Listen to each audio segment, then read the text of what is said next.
नमस्कार दोस्तों, आपका स्वागत है मेरे ब्रेनी गेम प्ले चैनल में। आई होप गाइज आप सभी अच्छे हो। तो बिना किसी रुकावट के शुरू करते हैं आज की वीडियो। आज हम बात करेंगे स्वामी विवेकानंद के बारे में। स्वामी विवेकानंद का जन्म 12 जनवरी 1863 में नरेंद्रनाथ दत्त के रूप में हुआ था। एक भारतीय हिंदू भिक्षु, दार्शनिक, लेखक, धार्मिक शिक्षक और भारतीय रहस्यवादी रामकृष्ण के प्रमुख शिष्य थे। वे पश्चिमी दुनिया में वेदांत और योग की शुरुआत करने वाले प्रमुख व्यक्ति थे। उन्हें 19वीं सदी में उत्तरार्ध में अंतरधार्मिक जागरूकता बढ़ाने और हिंदू धर्म को एक प्रखर विश्व रूप धर्म का दर्जा दिलाने का श्रेय दिया जाता है। कलकत्ता में हुए एक कुलीन बंगाली कायस्थ परिवार में जन्मे विवेकानंद का झुकाव बचपन से ही धर्म और अध्यात्म की ओर था। बाद में उन्होंने अपने गुरु रामकृष्ण को पाया और एक भिक्षु बन गए।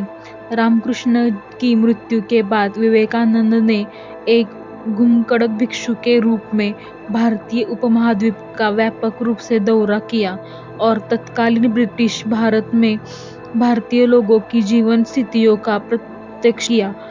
उनकी दुर्दशा से द्रवित होकर उन्होंने उनकी मदद करने का संकल्प किया और संयुक्त राज्य अमेरिका की यात्रा करने का एक तरीका ढूंढा, जहां वे 1893 में शिकागो में धर्मों की संसद के बाद एक लोकप्रिय व्यक्ति बन गए, जहां उन्होंने अपना प्रसिद्ध भाषण दिया, जिसकी शुरुआत इन शब्दों से हुई, अमेरिका की बहनों और भाइयों।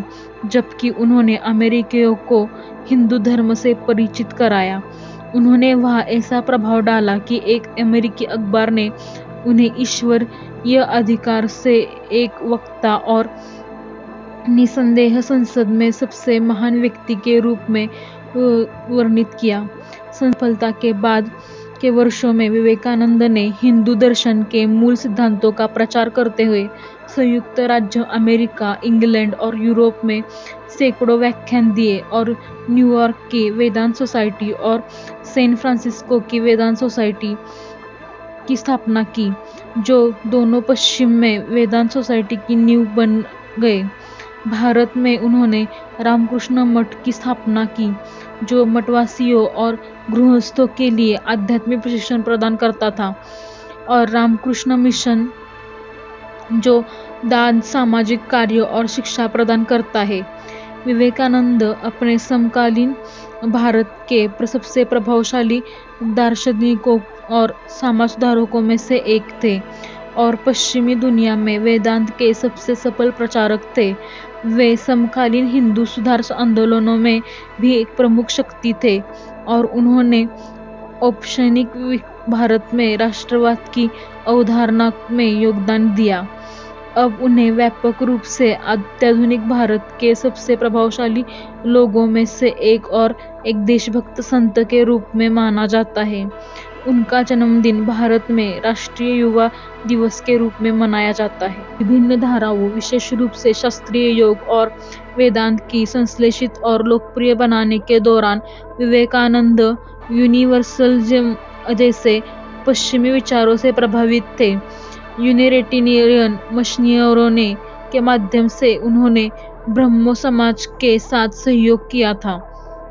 शुरुआती मान्यताओं को ब्रह्म अवधारणाओं द्वारा आकार दिया गया था, जिसमें एक निराकार ईश्वर में विश्वास और मूर्ति पूजा का खंडन और सुव्यवस्थित तर्कसंगत एकेश्वरवादी धर्मशास्त्र शामिल था, जो उपनिषदों और वेदांतों के एक चुनिंदा और आधुनिकवादी पढ़ने से सुदृढ़ता से रंगा हुआ था। उन्होंने इस विचार का प्रचार किया कि ईश्वरीय निरपेक्ष सामाजिक स्थिति की परवाह किए बिना सभी पुरुषों के भीतर मौजूद है।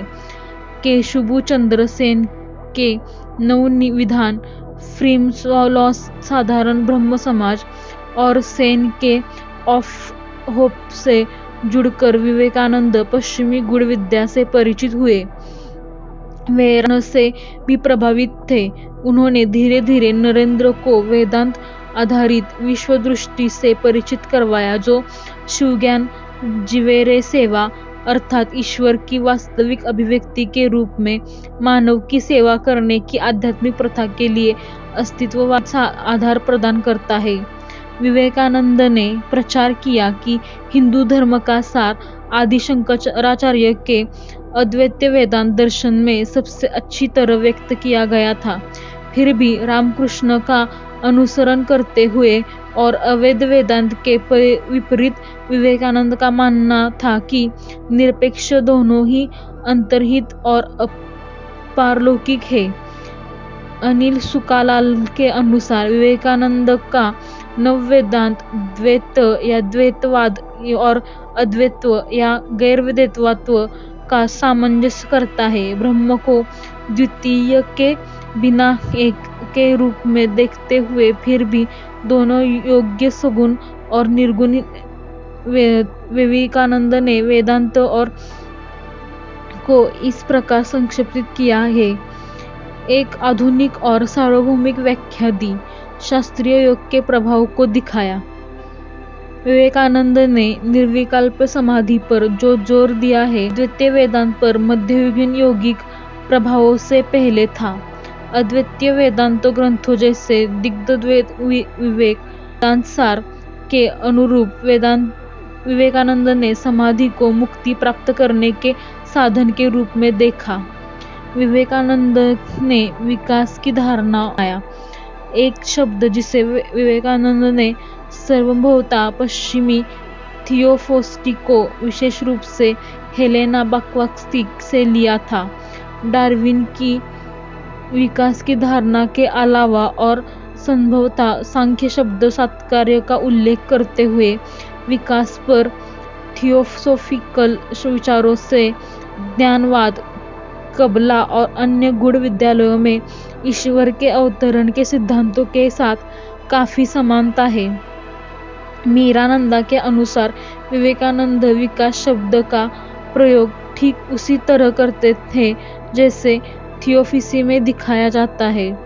ईश्वरीय चेतना का पदार्थ में अवतरण का शामिल होना। आत्मा के साथ विवेकानंद प्राण या पुरुष का उल्लेख करते हैं, जो सांख्य और शास्त्रीय योग से लिखा गया है, जैसे कि पतंजलि ने योग सूत्रों में प्रस्तुत किया है। विवेकानंद ने नैतिकता को मन के नियंत्रण से जोड़ा, सत्य, पवित्रता और निस्वार्थता को ऐसे के रूप में देखा जो इसे मजबूत करते हैं। उन्होंने अपने अनुयायियों को पवित्र, निस्वार्थ होने और श्रद्धा रखने की सलाह दी। ने ब्रह्मचर्य का समर्थन किया, इसे अपनी शारीरिक और मानसिक सहनशक्ति और वाक्पटुता का स्रोत मानते हैं। 4 जुलाई 1902 विवेकानंद जल्दी उठे, बेलूर मठ के मठ में गए और 3 घंटे तक ध्यान किया। उन्होंने विद्यार्थियों को संस्कृत व्याकरण और योग का दर्शन पढ़ाया।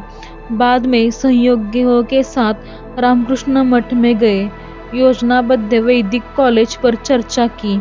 शाम 7 बजे विवेकानंद अब कमरे में चले गए और उन्हें परेशान न करने के लिए कहा। ध्यान करते समय रात 9:20 तक उनकी मृत्यु हो गई। उनके शिष्यों के अनुसार विवेकानंद ने महासमाधि प्राप्त की।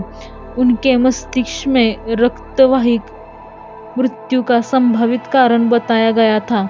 उनके शिष्यों का मानना था कि यह दरार उनके ब्रह्मरंध्र के कारण हुई थी जब उन्होंने महासमाधि प्राप्त की थी। विवेकानंद ने अपनी भविष्यवाणी पूरी की कि वह 40 साल तक जीवित नहीं रहेंगे। बेलूर में गंगा के तट पर चंदन की चिता पर उनका अंतिम संस्कार किया गया, जहाँ 16 साल पहले रामकृष्ण का अंतिम संस्कार किया गया था। आई होप गाइज आपको मेरी आज की वीडियो पसंद आई हो। अगर आपको मेरी वीडियो पसंद आई हो तो वीडियो को लाइक करो। अगर आपको कोई गेम या टॉपिक सजेस्ट करना है तो कमेंट करो। आपको मेरे वीडियोस देखने पसंद हो तो चैनल को सब्सक्राइब करो। मेरे चैनल का नया वीडियो सबसे पहले देखने के लिए बेल आइकन को प्रेस करो। Thanks for watching guys.